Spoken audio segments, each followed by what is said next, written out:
हम सभी बचपन में कभी ना कभी अपने डॉल्स के साथ खेले ही हैं।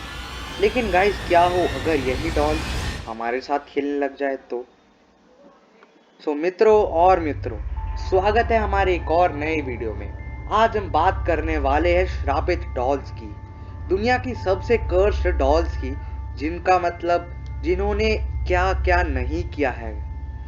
तो गाइस हमारे लिस्ट में पहली गुड़िया है रॉबर्ट। Robert the doll. ये डॉल ऑथर रॉबर्ट यूगिन ऑटो का था और ऐसा माना जाता है कि ये अपने आप हंसा करता था। ये डॉल रूम टू रूम दौड़ा करता था और इसकी वजह से बहुत सारे घरेलू एक्सीडेंट्स हुए हैं। और गाइस ये विंडो टू विंडो यहाँ वहाँ अपने आप पहुंच जाता था। गाइस बहुत सारे पैरानॉर्मल चीजें होती थी इस डॉल के साथ। तो इसे अपने फैमिली के साथ ही फिर भी रखा जाता था और ये 1974 तक ऑटो के एटिक में था। तो उसका ओनर था उसी के एटिक में था। फिर उसके बाद से इसे ओनर टू ओनर पास कर दिया गया और फाइनली 1994 में इसे फ्लोरिडा के फोर्ट ईस्ट मार्टेलो म्यूजियम में शिफ्ट कर दिया गया, डोनेट कर दिया गया इसे। लेकिन अब उन स्टाफ्स की नींदें उड़ चुकी थी जो इन्हें हैंडल करने वाली थी, जो इस म्यूजियम में प्रेजेंट होने वाली थी, क्योंकि ये डॉल अब भी नहीं शांत हुआ था। ये डॉल अब वहाँ के विजिटर्स को घूरता है। ये डॉल वहाँ अपने आप ही मूवमेंट करता है। इसका जो गर्दन है इधर उधर अपने आप हो जाता है। तो गाइज लिटरली ये डॉल बहुत ही ज़्यादा स्पूकी है। और गाइज देख ही सकते हो आप इसे कैसे एक बॉक्स के अंदर बंद करके रखा गया है। और गाइज अगर आप देखना चाहते हो इस डॉल को तो आप जा सकते हो फ्लोरिडा के इस म्यूजियम में, जिसका नाम है फोर्ट ईस्ट मार्टेलो। तो आप इस म्यूजियम में जाके इस डॉल को देख सकते हो। और गाइज ये डॉल इतना फेमस है कि इसके ऊपर एक फिल्म भी बन चुकी है। और गाइज ये है उसके ऊपर बनी फिल्म रॉबर्ट। अगर आपको और भी बहुत कुछ जानना है इसके बारे में तो गाइज आप ये मूवी देख सकते हो। यूट्यूब पे भी शायद अवेलेबल है ये वीडियो और ये मूवी। तो गाइज हमारी दूसरी डॉल है मैंडी। ये डॉल अपने स्केरी स्माइल और रियल लाइफ लाइक आंखों के लिए बहुत फेमस है। गाइस देख ही सकते हो इसकी स्माइल देखो यार, कितनी स्केरी है, कितनी स्पूकी है। इसकी आंखें देखो, ऐसा लग रहा है जैसे कोई जिंदा इंसान देख रहा है। तो ये 1991 से कोलंबिया के क्वेश्चनल और डिस्ट्रिक्ट म्यूजियम में प्रेजेंट है और वहाँ के वॉलंटियर्स और स्टाफ्स की नींद उड़ चुके हैं इस डॉल की वजह से, क्योंकि ये डॉल बिल्कुल भी नॉर्मल नहीं है। उन लोगों ने ये रिपोर्ट किया है कि उन्हें फुटस्टेप्स की साउंड आते हैं। जब से ये डॉल वहां पे गई है उन लोगों को इसकी फुटस्टेप्स की साउंड आती है अचानक से, और अचानक से वहां की चीजों का गायब हो जाना, ये बहुत अजीब था। और बहुत सारे गेस्ट को अनईजी लगता था जब ये उस म्यूजियम में जाते थे, क्योंकि उन्हें ऐसा लगता था कि ये उसे देख रही है, वो उन्हें घूर रही है और स्माइल कर रही है। गाइस सोचो कोई डॉल आपको देख के स्माइल कर रहा है और घूर रहा है, कैसा लगेगा गाइस, आप समझ ही सकते हो। तो गाइस इसकी भी इतनी ज्यादा पॉपुलैरिटी थी कि इसके ऊपर भी मूवी बनी है, Mandy the haunted doll. Guys तो अगर आप इसके बारे में और ज्यादा जानना चाहते हो तो गाइस आप इस पे बनी हुई मूवी भी देख सकते हो। तो गाइस हमारी अगली डॉल है ओकीको। मैं इस डॉल को नॉर्मल बोलता अगर इसके बाल अपने आप बड़े ना होते। हाँ गाइस लिटरली इसके बाल अपने आप बड़े होते हैं। तो गाइस इसकी स्टोरी कुछ ऐसी है कि 1918 में 17 साल के इकिची सुजुकी ने इस डॉल को अपनी बहन ओकीकू के लिए खरीदा था। तो लिटरली मतलब उस बच्ची का नाम ओकीकू था। और गाइस आपको पता ही होगा कि बच्चों का डॉल्स के साथ बहुत ज़्यादा अटैचमेंट होता है, छोटे बच्चों का स्पेशली।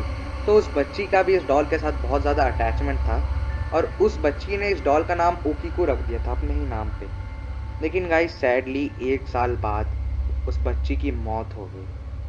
और उस बच्ची की मौत होने के बाद उस फैमिली ने वहाँ पे एक मेमोरियल बनाया उस बच्ची की याद में और उस डॉल को वहाँ पे रख दिया। और गाइस उस फैमिली को ज़्यादा देर नहीं लगी ये समझने में कि इस डॉल के बाल फिर अपने आप बड़े होने लग गए हैं। तो उन्होंने इसकी वजह से बहुत सारे पैरानॉर्मल इन्वेस्टिगेटर्स को बुलाया और फिर इन्हें ये पता चला कि इस डॉल के अंदर उसी बच्ची की आत्मा आ चुकी है। तो इस बच्ची की आत्मा को सेफ रखने के लिए इस फैमिली ने इस डॉल को मेनेंजी टेम्पल, जापान के मेनेंजी टेम्पल में डोनेट कर दिया ताकि ये आत्मा, ये डॉल सेफ रहे उस बच्ची की याद में।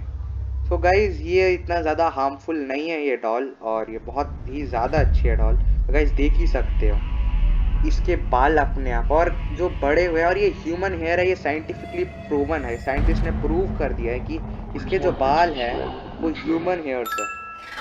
और अभी इसके बाल लगभग 10 इंचेस तक लॉन्ग है अभी। तो गाइज लिटरली ये डॉल बहुत ही ज़्यादा इंटरेस्टिंग है।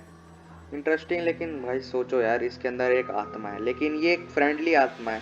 आई कांट डिटरमाइन, लेकिन इसने कुछ स्पूकी अभी तक किया नहीं है, बट इट्स कर्स्ड। ये डॉल भी कर्स्ड है। तो गाइज हमारे लिस्ट में अगला डॉल है हेरोल्ड। ये डॉल देखो गाइज कैसा लग रहा है आपको। तो 2003 में इसे ईबे में लिस्ट किया गया था गाइज। लिटरली एक ऑनलाइन सेलिंग प्लेटफॉर्म पे इसके बारे में पता चला, जहाँ पे इसके सेलर ने ये बताया कि यही डॉल उसके बिल्ली की डेथ का कारण है, उसके सारे रिलेशनशिप के ख़त्म हो जाने के कारण है। और गाइज इसके सेलर ने ये भी रिपोर्ट किया था कि उसके बेसमेंट ने, उसके जो सेलर था उसके बेसमेंट में बहुत सारे बच्चों के खेलने की आवाज़ें आती है, उसके रोने की आवाज़ें आती है। और लेकिन फैक्ट ये था कि उस बेसमेंट में कोई नहीं था और वो बेसमेंट बंद पड़ा था। तो गाइस क्या लगता है, क्या ये हेरोल्ड की वजह से ही हुआ होगा? तो गाइस इतना स्पूकी है ये डॉल, इतना स्केरी है ये डॉल। तो गाइस इसे फिर बेच दिया गया। और गाइस ये डॉल बहुत सारी जान लेने का वजह है। बहुत सारी जानें और बहुत सारी बीमारियां इस डॉल्स की वजह से हुई है। और गाइस इसका जो प्रेजेंट ओनर था, जो लास्ट ओनर था, वो है एंथनी क्वेनाटा। तो गाइस जब अब बढ़ते हैं आखिरी डॉल की तरफ, जो है हमारी एनाबेल। श्रापित डॉल्स की रानी एनाबेल, क्या बताए अब, कितनी स्पूकी डॉल है ये डॉल लिटरली आत्माओं की भूखी है। ये अपने आप में ही बहुत ही ज्यादा खतरनाक आत्मा है गाइस। तो आप सभी को पता होगा कि इसके ऊपर तो एक अलग ही मूवी सीरीज बनी थी, कॉन्ज्यूरिंग। इतनी फेमस सीरीज है, क्या ही बताया उसके बारे में। तो गाइस ये एक्चुअल वाली एनाबेल नहीं है, ये तो बस मूवी में इस्तेमाल हुई थी। तो गाइस आप देख ही सकते हो, ये क्यूट वाली जो डॉल है वो है एक्चुअल एनाबेल, और जो साइड में है उसे जस्ट मूवीज के लिए इस्तेमाल किया गया था। तो गाइस इसकी स्टोरी कुछ ऐसी है कि डोना नाम की एक नर्सिंग स्टूडेंट थी, उसे उसकी मम्मी द्वारा, उसकी मम्मी ने उसे बर्थडे गिफ्ट के हिसाब से ये डॉल दी थी। तो गाइस देखो कितनी प्यारी सी डॉल है, कितनी मासूम सी डॉल है, कुछ पता ही नहीं लग रहा होगा। लेकिन डोना और उसकी दोस्त एनजी, जो उसकी रूममेट थी, उन्होंने धीरे धीरे बहुत सारी अजीब चीज़ें नोटिस करना स्टार्ट करी। उन्होंने देखा कि जब वो घर वापस आते थे बाहर से, तो वो डॉल जहाँ पे रख के गए थे वहाँ पे नहीं है, वो कहीं और पड़ी है। वो मतलब वो डॉल अपने आप अपनी जगह चेंज करने लग जाती थी गाइस। तो लेकिन उन्होंने वो इग्नोर किया। लेकिन एक दिन जब उनका फ्रेंड उन्हें विजिट करने आया, तो रात को इस एनाबेल ने उस लड़के पर फिजिकली अटैक किया, उस पे मतलब पैरालाइज कर दिया उस लड़के को, उसके स्क्रैचेस मारी, मतलब वो लड़का लगभग मर गया था। लेकिन गाइस वो बच गया। और इसके बाद डोना और एनजी ने बहुत सारे प्रीस्ट को कॉल लगाया और फेमस पैरानॉर्मल एक्सपर्ट एड और लॉरेन वॉरेन को बुलाया। और गाइस एड और लॉरेन वॉरेन ने एनाबेल को कैप्चर कर लिया अपने इस बॉक्स के अंदर और अपने ऑकल्ट म्यूजियम में रख लिया। तो अगर आप जाना चाहते हो, देखना चाहते हो, इसे एक्चुअली में देखना चाहते हो, तब ऑकल्ट म्यूजियम जा सकते हो, ये यूके में प्रेजेंट है। और गाइज ये एड और लॉरेन वॉरेन के और भी पैरानॉर्मल चीज़ों के कलेक्शन के साथ ही रखी गई है।